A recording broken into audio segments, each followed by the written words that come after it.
இருந்தாலும் நீங்கள்லாம் ரொம்ப மோசம்ப்பா. ஒரு தொழில்துறை அமைச்சரை இப்படியா தொங்க விட்டு துவப்பீங்க? ஏன் அவங்க டான்ஸ் ஆடக்கூடாதா? ஒரு அமைச்சரான ஒரு குஷியில் அண்ணன் பாட்டை போட்டுக்கிட்டு ஒரு ஜாலியாக ஒரு ஆட்டத்தை போட்டாங்க. அது அவ்வளோ பெரிய குத்தமா? வாஸ்தவம் தான்.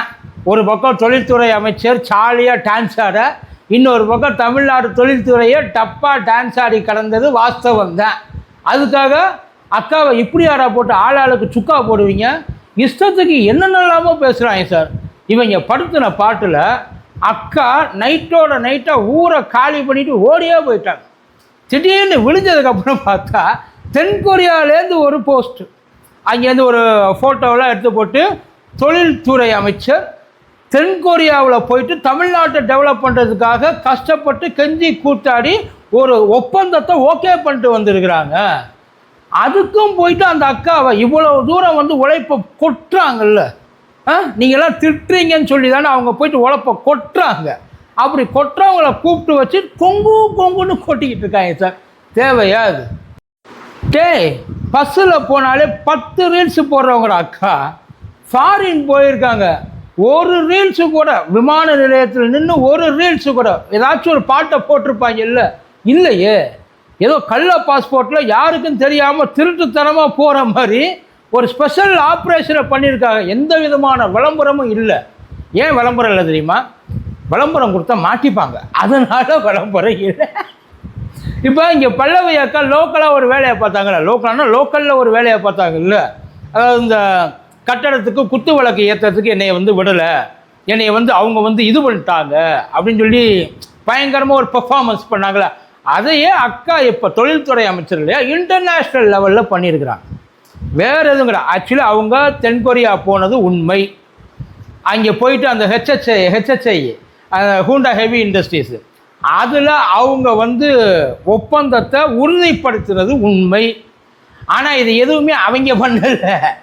ஏற்கனவே எல்லாத்தையும் ரெடி பண்ணி வச்சுட்டு போயிருக்காங்க. திறப்பு விழாவுக்கு மட்டும்தான் இவங்க போயிருக்கிறாங்க. இந்த ஒப்பந்தம் கையெழுத்தானது முதல்ல தமிழ்நாடு கவர்மெண்ட்டுக்கும் தென்கொரியாவுக்கும் கிடையாது. அது இந்தியன் கவர்மெண்ட்டு, தென்கொரியா அந்த இண்டஸ்ட்ரி, அதுக்கப்புறம் தமிழ்நாடோட சிப்காட், இந்த 3 சேர்ந்து தான். ஆக்சுவலி அங்கே வந்த போட்ட உண்மை, அவங்க பேசுகிறது உண்மை. ஏன்னா நியூஸில் எல்லாத்துலேயும் இது வரைக்கும் எவனாச்சும் இப்படி ஒரு இந்தியாவிலேயே எந்த முதலமைச்சராவது எந்த தொழில்துறை அமைச்சராவது சிங்கிள் ஷாட்டில் 40,000 கோடி இன்வெஸ்ட்மெண்ட்டை கொண்டாந்து விட்டுருக்காளா ஊருக்குள்ளே? யாராச்சும் முடிஞ்சா? அதுவும் வெறும் பதவியேற்ற 30 நாளில் இந்த வேலையை பார்த்துருக்குறாங்கன்னா இந்த ஒரு டீமு எவ்வளோ ஒரு டேலண்டடான ஒரு டீமு.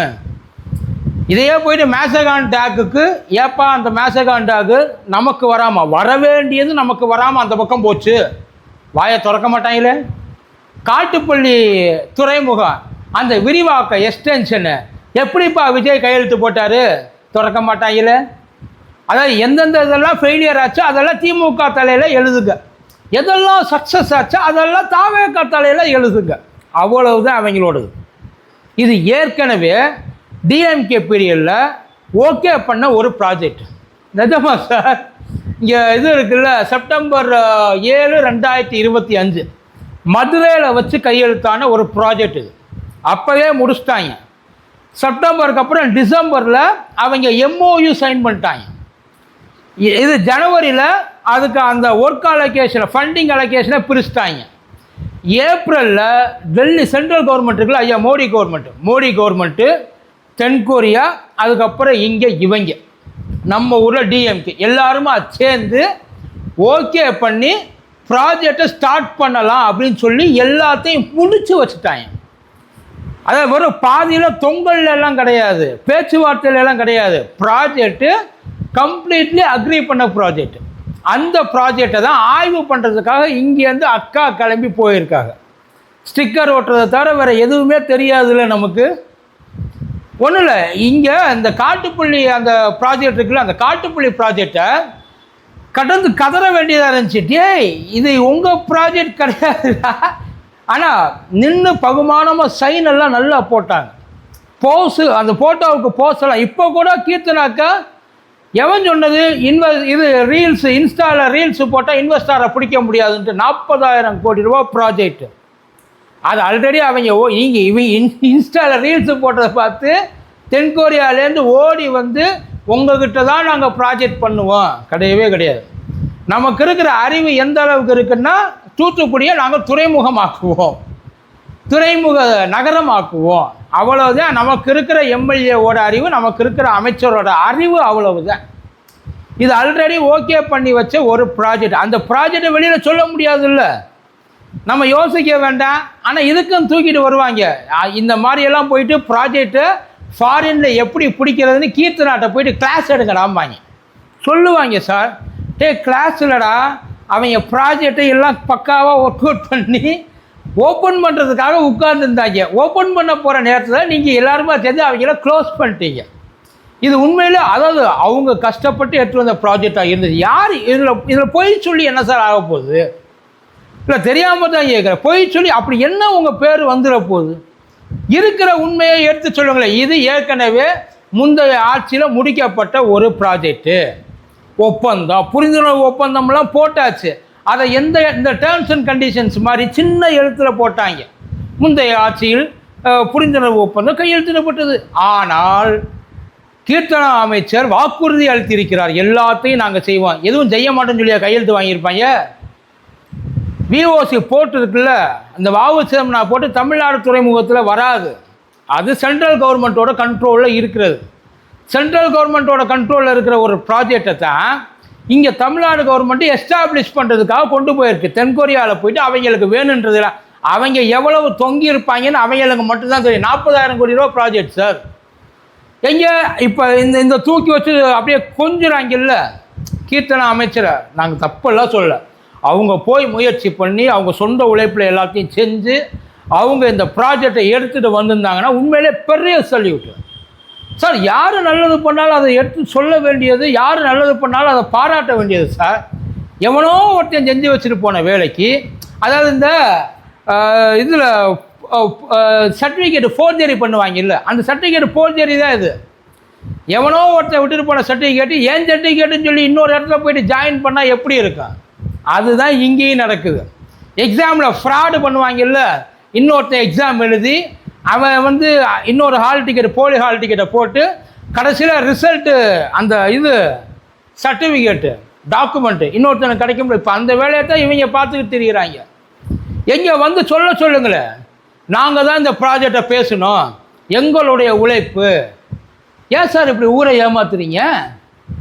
இன்னும் எத்தனை நாளைக்கு இப்படியே ஊரை ஏமாற்றிக்கிட்டு திரிய முடியுன்றதை கேட்குறேன். தப்பு இல்லை அதான் எங்ககிட்ட இல்லை. இப்போ நீங்கள் ஏற்கனவே இருந்த ப்ராஜெக்டை நாங்கள் உறுதிப்படுத்தியிருக்கோம், அதுவே பெரிய விஷயம். ஏன்னா இருக்கிறதெல்லாம் கையை விட்டு வெளியில் வேறு எங்கேயோ போயிட்டுருக்கு. ராயல் என்ஃபீல்டு போயிடுச்சு, ஒரு ஏசி இது வந்து போயிடுச்சு, அதுக்கப்புறம் இந்த மேசகான் டாக் வந்து போயிடுச்சு, அப்புறம் ஒரு இந்த இது டேட்டா சென்டர் அதுவும் ஓடி போயிடுச்சு, எல்லாம் போயிடுச்சு. விட்டு வேடிக்கை தானே பார்த்தோம். இங்கே இவங்க போட்ட அந்த டான்ஸில் இவங்க போட்ட போட்டுக்கு இன்றைக்கி ஓடி போயிருக்க, தேவையில்லாமல் இன்றைக்கி ஓடி போகிறதுக்கு என்ன அவசியம்?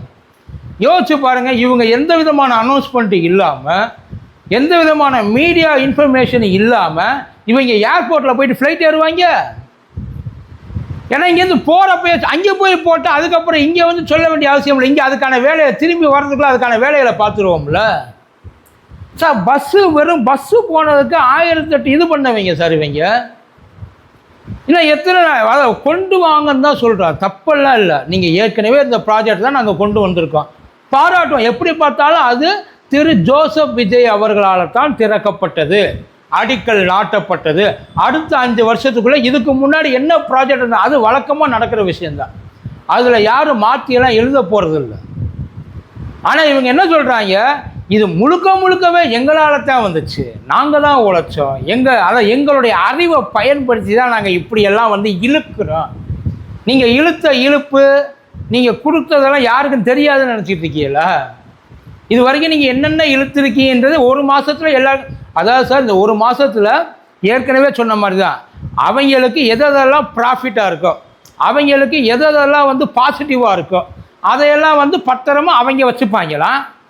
எதெல்லாம் நெகட்டிவாக இருக்கும் ஒன்றும் இல்லை. மின்வெட்டு இன்னமும் தூக்கி கொண்டாந்து திமுக மேலே தான் திணிக்கிறாங்க. மின்வெட்டுக்கு காரணம் எல்லாம் அவங்க பண்ணுற சதி. பீஸ் கேரியரை பிடிக்கிட்டு போயிடுறேன், டிரான்ஸ்ஃபார்மர் கரண்ட் கட்டாமல் எங்கே எவனாச்சும் ஒரு இடத்துக்கு போயிட்டு இறங்கி சொல்லுங்களேன். அடுத்து அதுவும் வருது, அதையும் பேசுவான். ஏன்னா இருக்கிறவன் பூரா நடு ராத்திரி நடு ரோட்டில் தான் நிற்கிறான், எவனும் வீட்டுக்குள்ளெல்லாம் இருக்கிறது இல்லை. இப்போ தொழில்துறை அமைச்சரை தூக்கி அதை கொண்டாந்தாச்சு, கோட்டு சூட்டு போட்டதுக்கு நம்ம ஏதாச்சும் வெறும் ரீல்ஸை மட்டுமே போட்டுக்கிட்டு இருக்காங்க, இவங்களுக்கு வேற ஒரு இளவும் தெரியாது அப்படின்னு எவனும் பேசிடக்கூடாதுல்ல. அதனால் இதை நம்பிக்கிட்டு திரிகிற ஒரு கூட்டம் ஒன்று இருக்குது. எங்கள் அக்கா கிட்ட கற்றுக்கங்க, எங்கள் அண்ணன்கிட்ட கற்றுக்குங்க, ஒரு கவர்மெண்ட் எப்படி ரன் பண்ணணுன்றதை பாருங்கள். போன ப்ராஜெக்ட்டுக்கு எவன்டா பொறுப்பேற்றுக்கிறது? வர்ற ப்ராஜெக்ட்டுக்கு மட்டும் நீங்கள் தூக்கிக்கிறீல்ல, அதுக்கு மட்டும் எழுதுங்கோ, ஜோசப் விஜய் பேரில் எழுதுங்கோ சொல்கிறீங்கல்ல. அப்போ போன ப்ராஜெக்டையும் அவர் பேரில் தானடா எழுத முடியும். அவர் ஆட்சிக்கு வந்து 1 மாதம் கழிச்சு தானடா போச்சு ப்ராஜெக்ட்டு, அதுக்கு என்னடா விளக்கம் சொல்ல போறியா அப்படின்னு கேட்டால் அதுக்கு விளக்கம்லாம் நாங்கள் சொல்ல மாட்டோம். அதையெல்லாம் நீங்கள் கேட்கலாம். இருக்கிறத வர்றதை நினச்சி சந்தோஷப்படுங்க, கற்றுக்குறோம். இவ்வளோ பெரிய 40,000 கோடி ரூபா ப்ராஜெக்டை கூச்சமே படாமல் நாங்கள் தான் பண்ணோன்னு நீங்கள் சொல்கிறீங்கல்ல, அப்போ இதுவும் எங்களால் தான் போச்சுன்றதை நீங்கள் ஒத்துக்கணும்ல.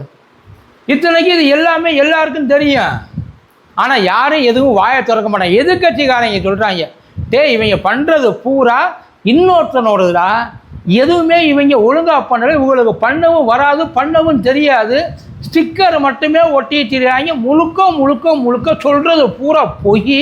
இவங்க புதுசாக எந்த ப்ராஜெக்ட் இது வரைக்கும் அப்ரோச்சே பண்ணலை.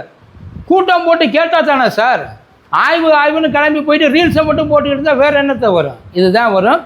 பரவாயில்ல, குறைஞ்சபட்சம் விடாமல் கூட்டிகிட்டு வந்துட்டீங்கன்னா நல்லது. இதுவும் ஆந்திராவுக்கு போச்சுன்னா மறுபடியும் இன்னொரு தடவை அண்ணன் பாட்டை போட்டு டான்ஸ் ஆடுங்க, எல்லாம் சரியாக போயிடும்.